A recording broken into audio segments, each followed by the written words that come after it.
Hey everyone, we're going to get started shortly. We're waiting on our moderator to join us. So, as it said on the summertime screen, please mute your microphone as well as your video feed.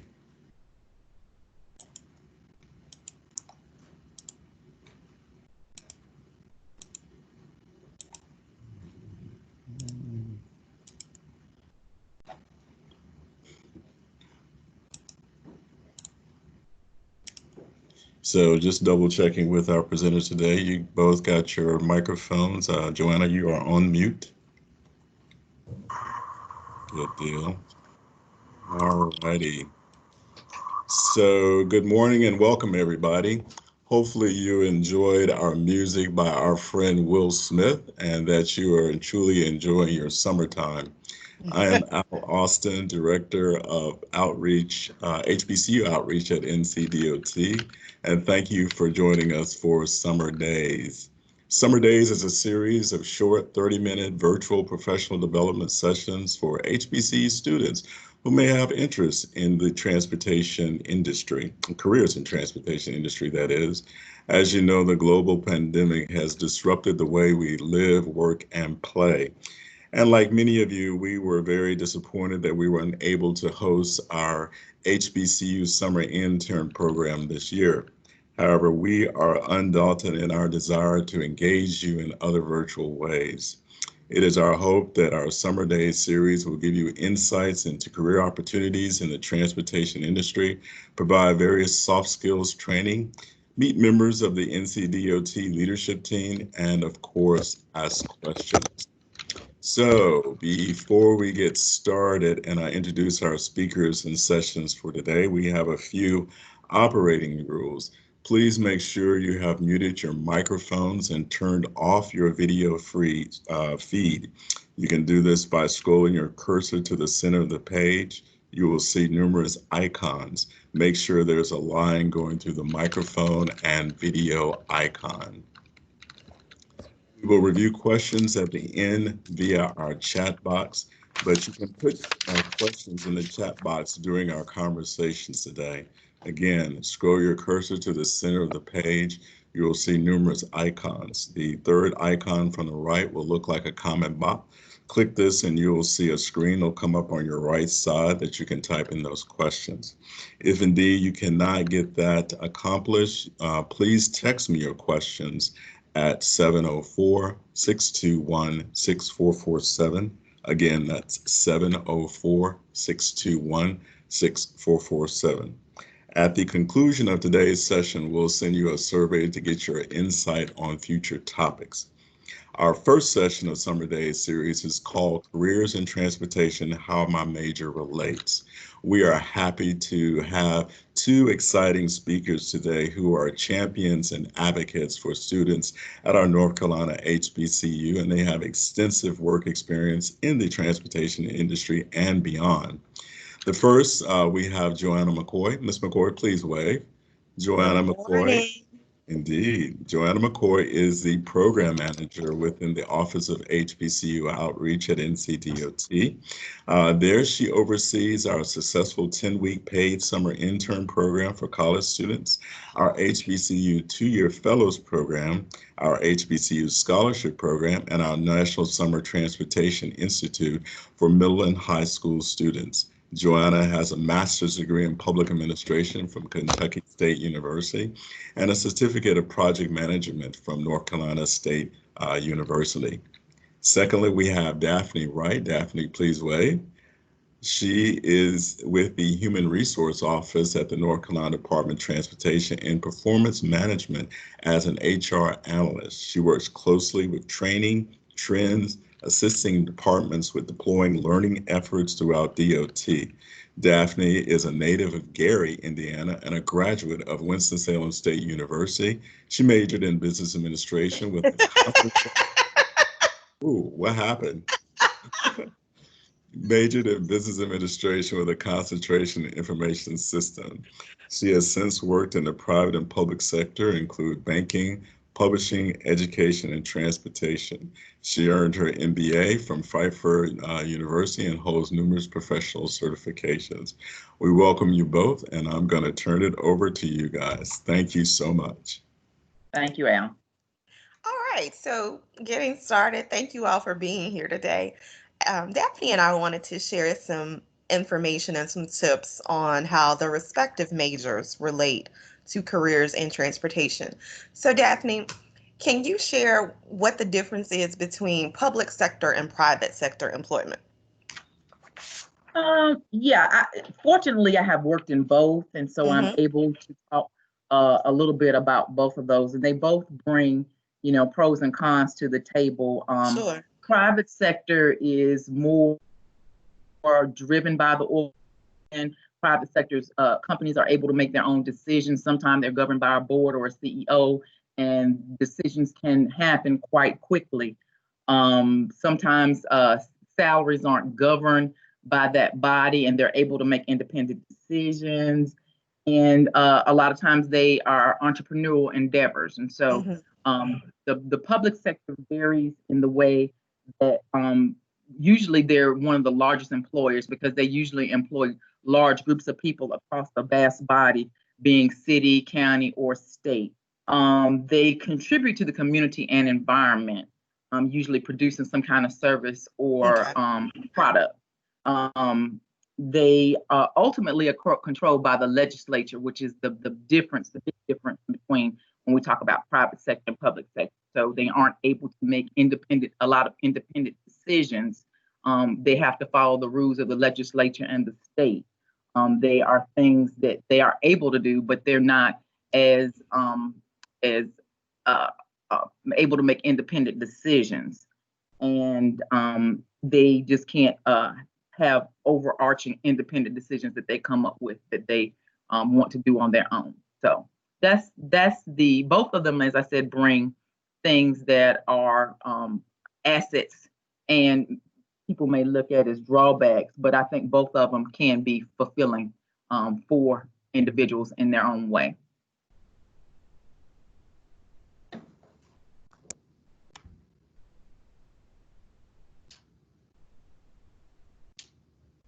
Okay, Joanna, I think you froze on me. No, I think she did. Let's see. I think she's going to jump off, but they're going to jump back on again. Okay. Can you share a little bit about NCDOT and other state agencies? What makes NCDOT a unique and exciting place to work? Well, I've been fortunate enough to work in two agencies. The first one was the Department of Education and public instruction, and the second one is now that I'm working at DOT. And DOT is very exciting in that we have a broad cross section of careers that we're able to touch. In contrast to education, there's one service that they bring to the state, although very important. There's one service that they bring to the state. However, at DOT, we go from the mountains to the coast. We do everything from highways, driver's license, we do ferry, we do toll. So there's so much that DOT brings to the table that we touch just about everything that anyone could think of as a desire or a career that they're looking for. So I think that it becomes our unique drawing card that we are able to offer students as well as anybody that's looking for employment. Great. Okay. Thank you, Ms. McCoy. I see you're back. Yeah, I thought Daphne froze, and then I saw that I froze. I thought that was cool.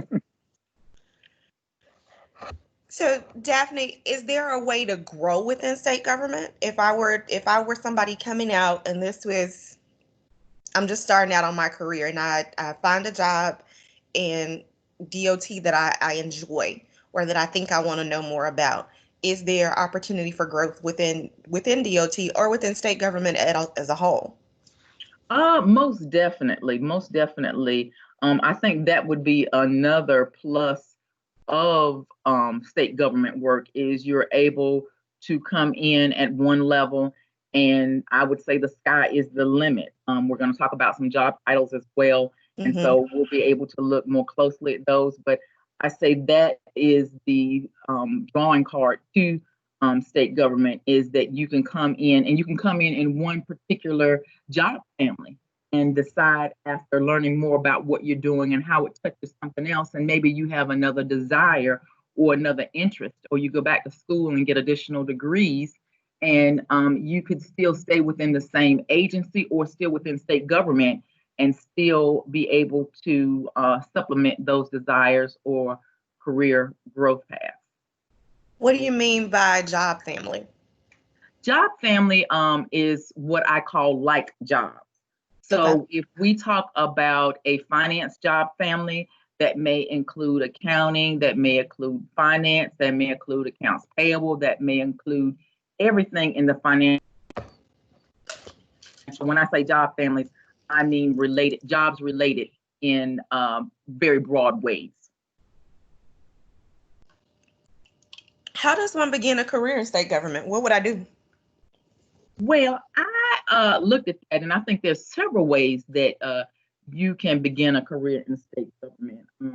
If we look at this from where the students are currently sitting, as an HBCU graduate and knowing Winston-Salem State very intimately, as well as there are a couple of other institutions I know, aligning yourself with your career services office is very, very important for a student because they are very much aware of what's out there on the horizon. Employers, private and public, contact the career services offices for opportunities. That would not only include employment opportunities, that may be internships, that may be fellowships, that may even be scholarships. So it's very important that students align themselves with the career services office. Another thing that I think are very important are fellowships, Mm-hmm. um, internships, and summer programs. Those are other ways that students can get to learn about jobs prior to actually becoming employed. And it makes them more employable because they actually have a sense of what's going on within the organization as well as within a certain job within that organization. Specifically, we're not going to do a deep dive right now, but NeoGov is the state software tracking mechanism for job vacancies. And that's kind of the first thing you want to do is although we have hundreds and hundreds of jobs, you first have to have a job that's actually open and available Yeah. prior to making it something that you're going to apply for. So that NeoGov is very important, and we can do a deep dive on that today if we have time. If not, we may circle back and do that another time. And as well as community involvement, I think that's another important component that sometimes people kind of ignore. But becoming involved in the community, and there are a lot of times that people work with different agencies and they're working in the community. So aligning yourself with those people and actually seeing what they are doing and becoming involved can be a two factor equation in that you're becoming involved in your community while also looking at job opportunities. I want to revisit the NeoGov part for just a second. Is there a way for a job seeker to set up an account or a profile to be notified when jobs are open or when jobs become available? Yes, yes, that's a very good question. I don't have NeoGov pulled up right now, but that's actually a preferred method that students or anybody that's interested in Hmm. employment can open up a NeoGov account and actually have it available. And there's a component of NeoGov that you can say, notify me when certain types of jobs are available, Nice. notify me when jobs are available with a certain agency. So it just depends on what criteria you put out there. And those criteria are set up for 365 days exactly. So if you set up one today, 366 days later, it will not function any further, and you'll have to go in and reset it to say, hey, I'm still interested, and these are the criteria I'm seeking. And in my mind, the system would notify you that your time frame is about to run out, so you'll know. Correct. Okay. And that is another important component is the email address that you use. Mm-hmm. So you probably, especially if you are a senior, a rising senior, or have graduated, you may want to use a personal account versus your school account, because I know at some point those school accounts are no longer available to students. And so if I sign up with my NCCU account and then I am no longer have access to that account, NeoGov has now tied me to that email address and it could be notifying me, and I know there may not be a grace period that I may be able to get in or change that. So it may be best to use a personal account so that you always have access to that, as well as write the information down. Because in my capacity in working in HR, there have been a lot of times that people say, well, I forgot the account that I used, or I don't remember what account I used, where there's no way for me to find that out. That is Okay. information that you need to keep up with. You can always put it in your phone, and when you enter it, you can take a picture of it and save that photo as Correct. well. Correct. Did you all get into the benefits of working in state government while I was Yes, disconnected? we did talk about, well, Okay. we really talked about the differences in private sector versus public sector. And we did an overview of generally the differences between the two. Okay. For whom would state government be best suited? Is there anyone who's a better candidate than anyone else? I would say state government work is well suited to everyone that has an interest in any area that we're employing. I don't see it, like I said, in working in both private sector and public sector, I don't see a big benefit of one over the other. Yeah. A lot of times it can be availability of what current type of job is available to you now. It can be the opportunity that's currently available to you.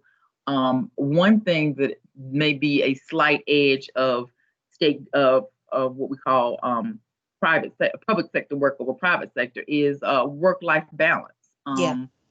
That the ability to be able to balance things that you may have other pursuits or other responsibilities outside the workplace. And I would think I have found in my time that the public sector allows you to balance those things a little bit easier than the private sector does. Yeah, most public sector careers have pretty set schedules, and overtime is not something that most government or state jobs require. So if Correct. your schedule is 7:30 to 4 or 8 to 5, 7:30 to 4:30, 8 to 5, you kind of know that that's going to be your schedule, and there's not going to be an off night or weekend work usually. Generally, correct. And another thing that we can add to that as well is that time is rolled over. So as you earn vacation time in most private sector industries, you will have to use it at the end of the year, and what I call use it or lose it. Okay. In public sector, you have a bank, and that time is rolled over from year to year, and that includes sick as well as vacation. And Oh, so nice. any time accumulated, I Mm-hmm. can use when I really need it. So for instance, if I know next year I want to take a full week off, I can bank my time and use it a week. I might want to be gone a week and a half, and with my manager's approval, that's totally possible. When in a private sector, I may only get a week or 2 weeks and may not be able to get any more time for that particular year. So that's Okay. something to consider as well. So let's say I have a major for DOT purposes. I'm not an engineer. Let's say I'm a Okay. criminal justice major. what opportunities exist at DOT for a criminal justice major or a communications major or a marketing major? Because I know that largely when you hear Department of Transportation, the thought is engineering, highways, of course, roads and bridges. And if my major is none of those things specifically, how would I get involved and what opportunities exist? And there again, that is the beauty of DOT. We have so many different areas that apply to just about any major, specifically criminal justice. DMV has license and theft, which totally align with that major. We have sworn officers as well as non-sworn officers. We have investigations, as well as we have what we call physical asset protection. Now, we do have state capitol police that is in the building as well, but there is one, what we call non-sworn officer that works in physical asset protection. So there are opportunities other than for engineers in DOT. When we talk about communications, we have a whole communications department, and they kind of pull off everything from soup to nuts. So we kind of have our own TV station, so to speak. They do our TV spots. We do internal commercials, so to speak. Anytime the secretary, and we'll talk about that in a little bit, is talking, the communication department gets involved in that. As far as anything almost like a newspaper and writing stories, communications does all of that. There's also another position that I thought about in being a community planner. And that's someone that is involved in technical services. But anytime, let's say, a project is started to get off the ground, the community planner is somebody that goes out and kind of works with the community in getting them ready to know about what project is getting ready to affect their area, and even starts to get input from the people in that area, because all the time we just don't come and hit people over the head and tell them this is what we're going to do, but we come in and say, this is a need that we see. What is your input in this particular project? And sometimes, depending on the governmental need, the project is more flexible than others, but there is a position called community planner. And so that would fit somebody in communications or English. Al, do we have any questions in the chat? Thank you, Daphne. Indeed. Actually, I have a question. Ms. McCoy, you cover a lot of different programs, and I know the intent of those programs is ultimately get a job with NCDOT. Can you share a little bit about the summer intern program, our fellows programs, and kind of what they do, even the scholarship? And I believe that's coming up, correct? It is coming up. So we have a full cache of programs offered from middle school, high school level, all the way through graduate student, largely, including scholarships. And the goal is to expose students to careers in transportation so that they can envision themselves there, whether you are choosing to be an engineer in IT, us in education, human resources, just across the board, criminal justice, I'm sorry. So the summer internship program is a 10-week paid hands-on program that covers it's open to every business unit and department within DOT. And I want to stress that the Department of Motor Vehicles is a part of the Department of Transportation. It is not a separate agency, and they do so much more, including driver licensing. So they do have a lot of interns that will work there, not so much customer facing, meaning they are not in the driver's license building and they are not conducting examinations.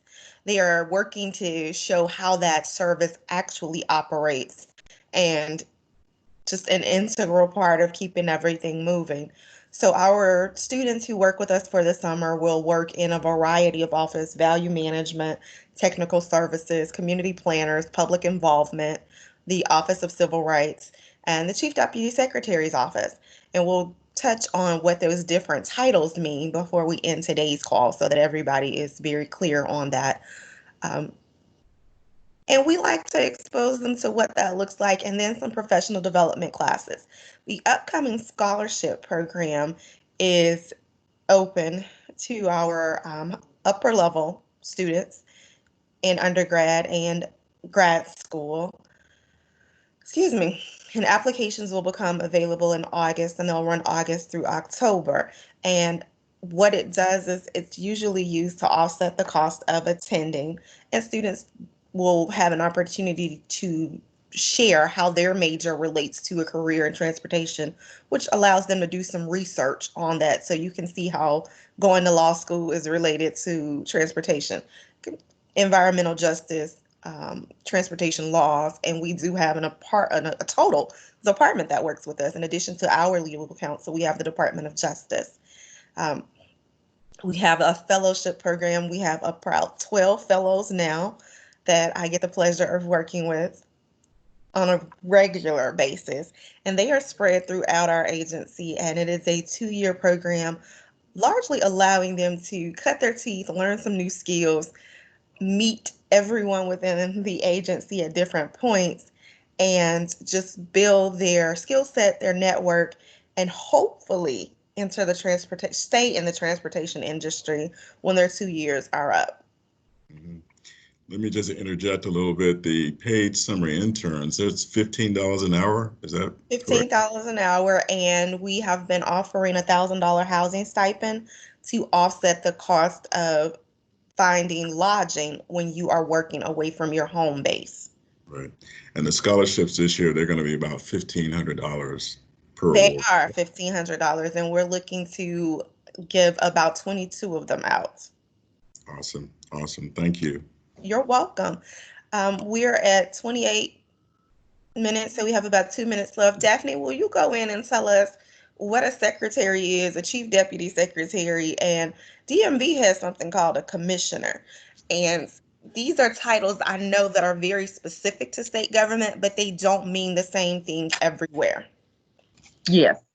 As Joe and I briefly talked, secretary is not an administrative assistant. The secretary at DOT is our highest level of leadership at DOT. So if you hear somebody say Secretary Boyette, that is currently our leader here at DOT. So in private sector, it would be like your company president or your Yes, CEO. CEO, correct, Okay. correct.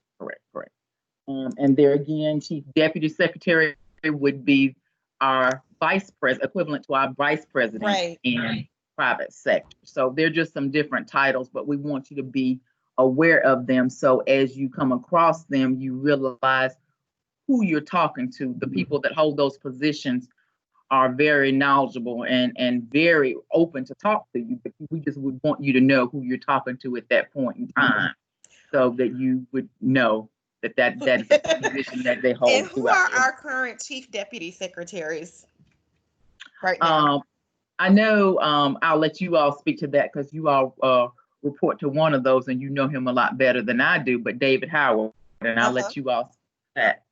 Well, I was just thinking the names David Howard on the non-highway side for all of the positions I like to call ancillary positions, very important, but not highways. And then Chief Deputy Secretary Bobby Lewis over all highway movements. Correct. And we did not hit. Go ahead. Go on. And we did not hit Commissioner Tori Jessup. That's what I, Yep. Who is Department of Motor Vehicles. over DMV. And that was what we wanted to make sure that you all knew as well. Yep. Well, ladies, we're at 10:30. I want to thank both of you for your time, your energy, and your expertise in sharing with our students today. Hopefully you enjoyed the conversation. Absolutely. Indeed. So to our students that are online with us, we have a survey that we're going to send to you right after this this broadcast, and it will give you an opportunity to survey what topic you want to see next on Summer Days. So again, we're excited to produce this for you, and thank you again for your time. Thank you both, Daphne, as well as Joanna, for your time. Thank you for everybody. having me. Bye-bye. Bye.